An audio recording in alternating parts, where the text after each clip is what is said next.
Hello जी, hello. मेरा नाम है विशाल एंड स्वागत है आपका, फिर से स्वागत है आपका हमारे चैनल पे। तो यार ये चैनल मैंने आई थिंक 2 महीने पहले बनाया था एंड 1 महीने I put some regular videos and then 1 महीने से मेरा चैनल इनएक्टिव है। तो there is a specific reason behind it. तो आई थिंक 28 या 29 जनवरी को I had a small accident. तो उस वजह से मेरी ये जो गाड़ी है ये 1 महीने से ऑलमोस्ट 25 दिनों से सर्विस सेंटर पे थी।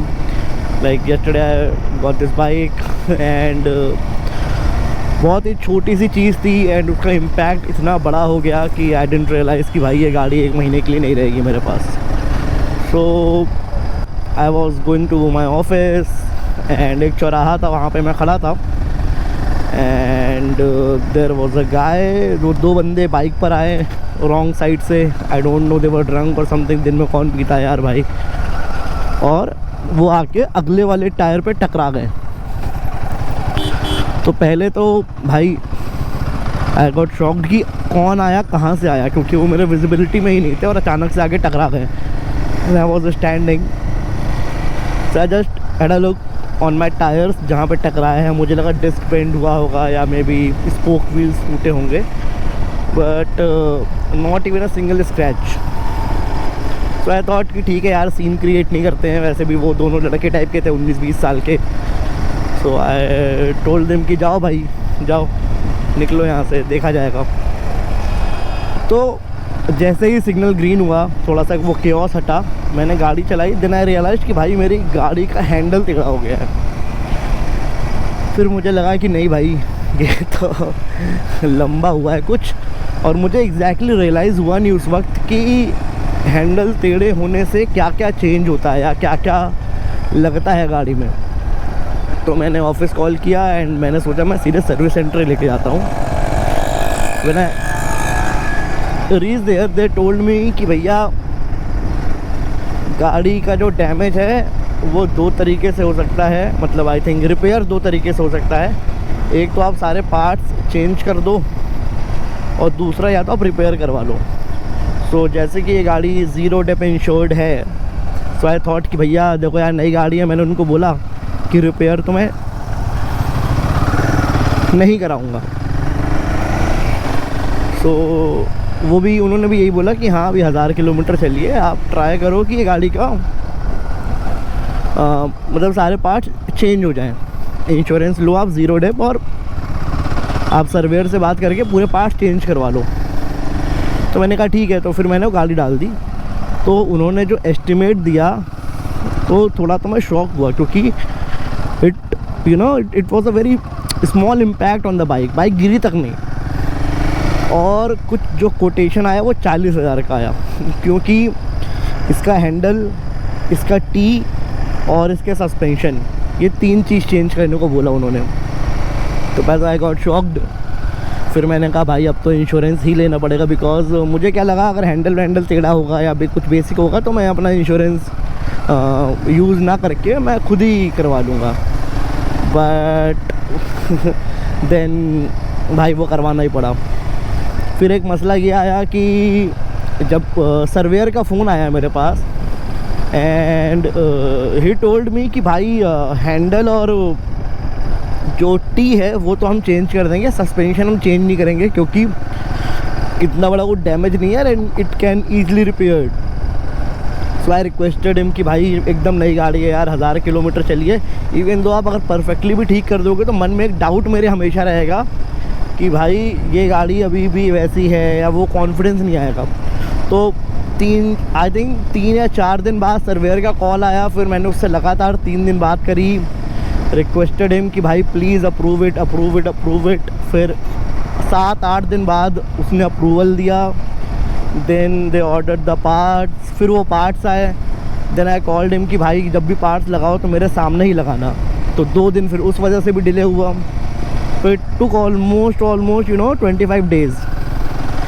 एंड सबसे ख़राब बात, इसका अलाइनमेंट अभी भी ठीक नहीं है। जब उन्होंने पूरी चीज़ ठीक करके दी एंड मैंने गाड़ी चलाई, आई टोल्ड देम कि भाई अलाइनमेंट अभी भी सही नहीं है, हैंडल अभी भी हल्का सा टेढ़ा है।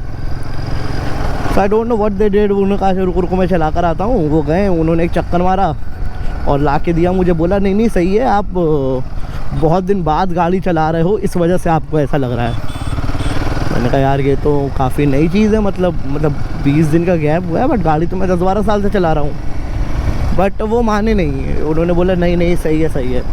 सो आई थिंक होता ये है कि जब भी आप इवन दो सारे पार्ट्स नए हैं बट आपको अलाइन करके तीनों चीज़ें लगानी पड़ती है, then only you know feel कि हाँ भाई गाड़ी में कुछ भी अलग नहीं हुआ है। अभी जब मैं गाड़ी चला रहा हूँ तो मेरे को फील हो रहा है कि जो हैंडल है ये हल्का सा लेफ़्ट की तरफ इंक्लाइंड है ना, तो उस वजह से हो कुछ नहीं रहा है। जब मैं सामने देख रहा हूँ तो मुझे कुछ समझ नहीं आ रहा है डिफरेंस, बट जैसे ही मैं नीचे देख रहा हूँ आई रियलाइज़ कि भाई हैंडल तिगड़ा है। Then I call the guy जिससे मैंने बाइक ख़रीदी, तो I explained all the situation. तो मैं उनके पास गया, मैंने उनको बाइक दी, मैंने कहा यार आप एक बार चला के देखो। उन्होंने गाड़ी में बैठा और उन्होंने सबसे पहले बोला इसका अभी भी अलाइनमेंट ठीक नहीं है। देन आई रिक्वेस्टेड हिम कि प्लीज़ अगर आप रिक्वेस्ट करो उनको कि अब इसको एक बार वापस से पूरा अलाइन कर दो, क्योंकि उनके एंड से तो उन्होंने बोला कि उन्होंने सब कुछ करके दे दिया है, बट द थिंग इज़ कि अभी भी नहीं हुआ है भाई।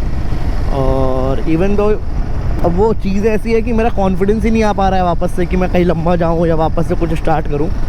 तो most probably tomorrow I will go to the service centre and भाई मैं उनसे रिक्वेस्ट करूँगा कि भैया वापस से लगा दो यार भाई, क्योंकि जब तीनों पार्ट्स नए लगे हैं तो आई थिंक उनको लगा देना चाहिए, क्योंकि so that's majorly all. And I don't no इस बार रॉयल एनफील्ड सर्विस सेंटर का बिहेवियर थोड़ा इतना डिफरेंट क्यों था। व्हेन आई कॉल देम कि भाई जब भी आप आओ तो पार्ट्स मेरे सामने लगाना, and it's not about trust, I just want to see कि भाई कौन कौन से पार्ट्स हट रहे हैं, कौन कौन से लग रहे हैं, कैसा प्रोसीजर होता है, because I have a love for this bike.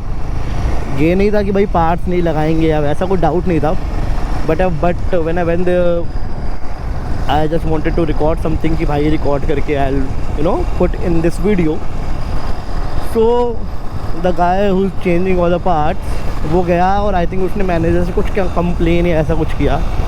Then वो मैनेजर मेरे पास आया एंड ही टोल्ड मी कि सर आप प्लीज़ वेटिंग रूम में बैठ जाओ, हम कर लेंगे। तो मैंने बोला इट्स ऑल राइट, मैं आज टाइम निकाल के ही सिर्फ इसीलिए आया हूँ because I wanted to C.